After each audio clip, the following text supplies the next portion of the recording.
was victim and robbery hold up with my family. For almost 8 years, nahuli yung grupo. Ako pa ang nakahuli ng magpulis ako. Ako, Your Honor, Mr. Sir, hindi lang biktima ng robbery hold up, extortion, biktima pa ako ng destabilization ng karakter ko. I am Police Lieutenant Colonel Joby Rodriguez Espinido, 55 years old, 28 years in service, and I assign presently at Police Regional Office 8 and Department, Personnel Department, and my previous assignment, Your Honor, Mr. Chair, when I was assigned in Samar and Leyte and Albuera and Uzamis. Just only a brief and concise opening statement, Your Honors, Mr. Chair. For the information of sa lahat naman, I was victim and robbery hold up with my family before I joined the PNP, and victim also in extortion.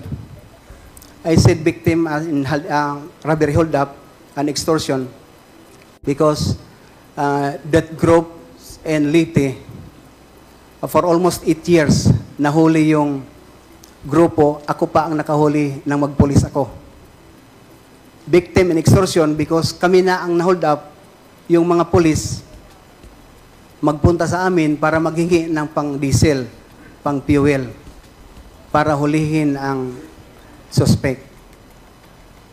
Lahat na tanong ko, Your Honor, Mr. Chair, na sa akin pagtingin,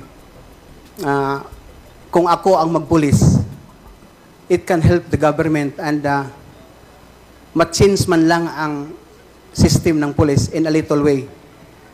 I believe that the purpose of this Quad Committee is aid of legislation. It may be my experiential or experience testimony can help to legislate or to amend the existing laws. For 12 years, Your Honor, Mr. Chair, I am Police Officer 1, Patrolman. Hindi ako naka-experience ng promotion. Why? Because in 2000, I am also batch of 1996 Public Safety Basic Recruit Course in PPEC and Regional Training School, Region 7, na 96, batch 96. I have encountered, Your Honor, Mr. Chair, na ako ang na-assign sa City Anti-Narcotics ng Ormoc in the time. 2000, I filed complaint to the Military Ombudsman and the DOJ of Ormoc City for 14 uniformed personnel.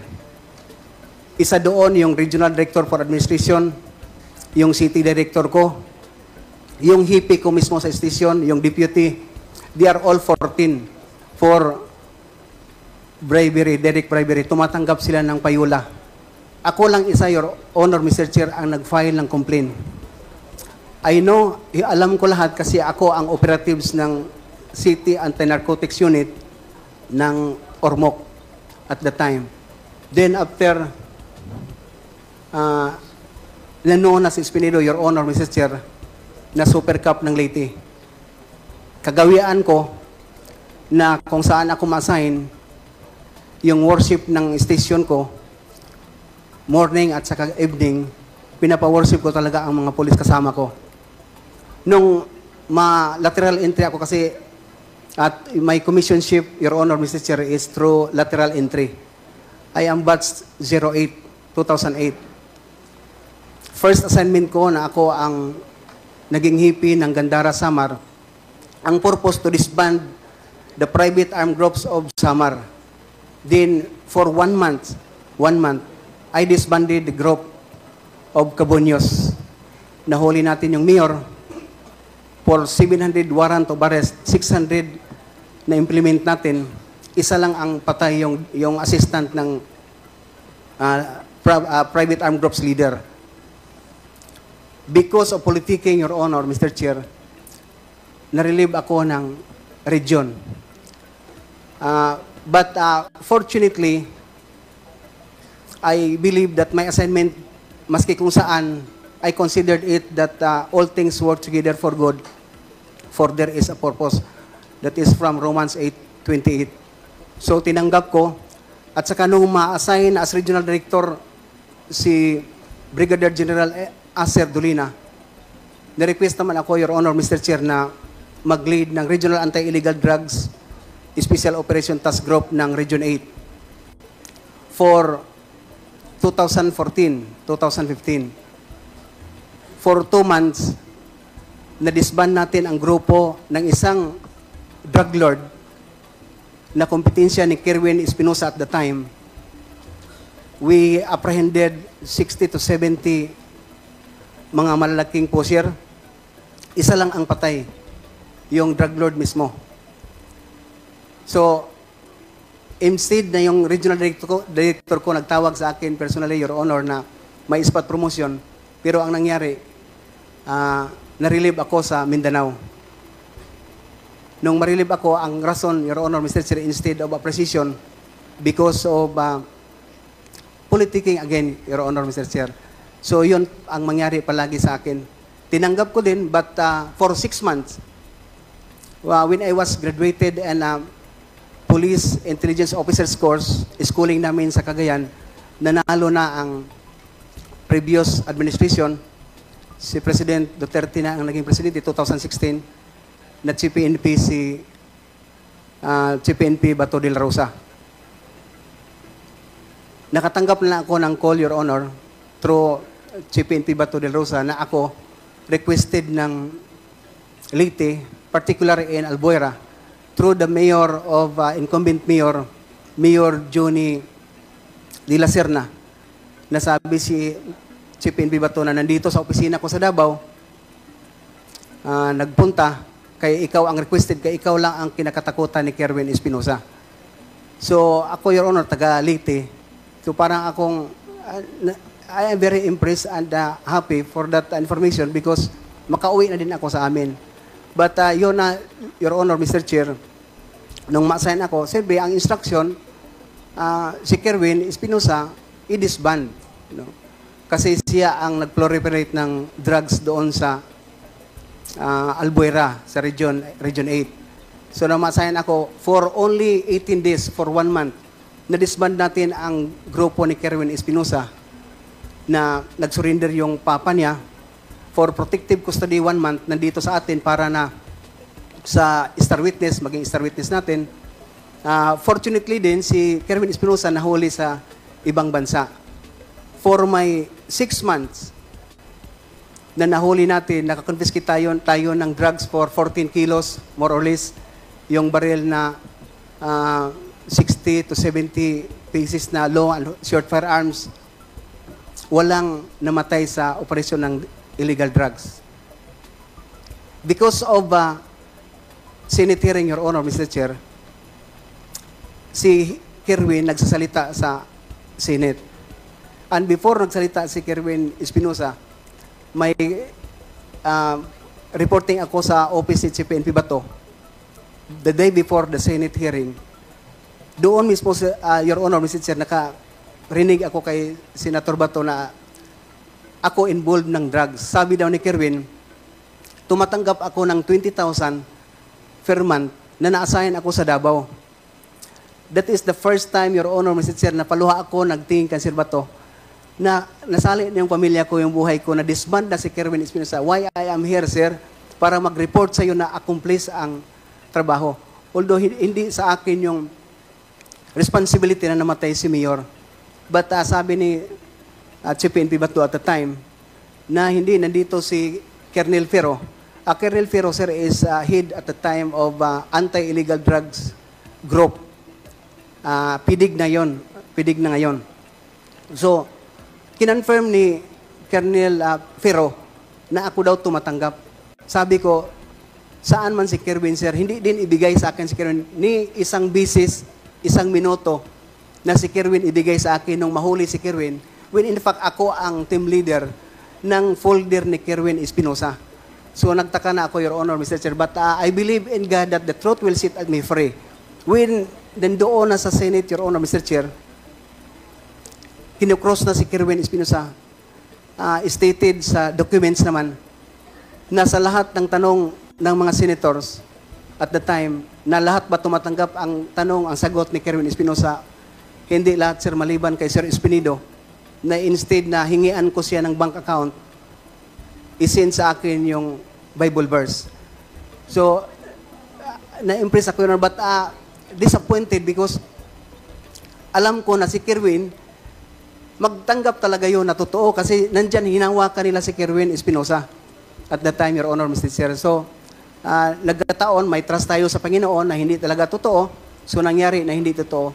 Nung medyo may bikil na kami ni Chief PNP Bato, Your Honor, Mr. Chair, gabi, mga 9 o'clock, right after sa Senate inquiry, tinawagan ako ni Chief PNP Bato na, okay, isog ka man sa Bisaya pa, doon ka sa Usamis. Tingnan natin. So, maraming nagsabi, Your Honor, Mr. Chair, na kung ako magpasahin ng Usamis, patayin, kasi nandoon lang ako ilagay sa baba ng buhaya. But I believe in God always, Your Honor, Mr. Chair, that every assignment that I have, that is a blessing and there is a purpose. Pinuntahan natin, Your Honor. They think na hindi makaya kasi parang in-underestimate lang yung pagkapulis ko because number one, lateral entry ako. So, ganun ang mga nangyari, Your Honor, Mr. Chair, sa kunting information na ibigay ko sa inyo ngayon. But to tell you to end, ako, Your Honor, Mr. Chair, hindi lang biktima ng rubber hold-up, extortion, biktima pa ako ng destabilization ng karakter ko. Ako ang number one na nag-disband ng grupo ni Kerwin Espinosa. But, gusto nila na isali ako sa drug money na protector ni Kerwin Espinosa. Pangalawa, and I have, Your Honor, a list sa PR address list na sinali ako kay Espinosa as level 3, high value target, Your Honor, Mr. Chair. Drug lord pala si Espinido. So, doon na naman sa Usamis, nung ma-accomplish natin ang Usamis, Your Honor, Mr. Chair, pinapareport na naman ako sa office ni Police Brigadier General Archie Gambua na sinabihan ako doon na, Juby, involved ka pala sa Malaysian drug trafficking. Wala ako magawa, Your Honor, Mr. Chair, just only to pagdasal lang, Lord, ikaw talaga kakampi ko, ang pulis ngayon. Sino pa ang paniwalaan ko? That time, Your Honor, Mr. Chair, may pagkataon na pinapatawag ako, pinapareport ako kay President Rodrigo Duterte at the time. Nag-report ako direct sa kanya. Sinabihan ko na siya kaagad, Sir, bakit sinali na naman ako sa Malaysian drug trafficking? Kung hindi sana gusto niyo na mangyari itong nangyari ngayon kay Espinosa at saka kay Paruhinog, bakit pinintulutan niyo ako na mag-team leader? Maghipis. Sana wala na lang para hindi niyo ako isali ng ganun naman lang na tinawag, Your Honor, Mr. Chair, na games of the general.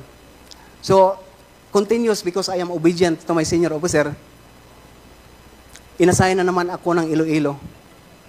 Ma-assign tayo ng Iloilo, but before, Your Honor, Mr. Chair, may huli tayo accomplishment natin sa Usamis, 168 na mga arrested person. They are all convicted.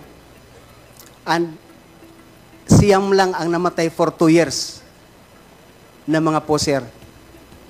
Siyam lang ang namatay. Sa drug operation, illegal drug operation ang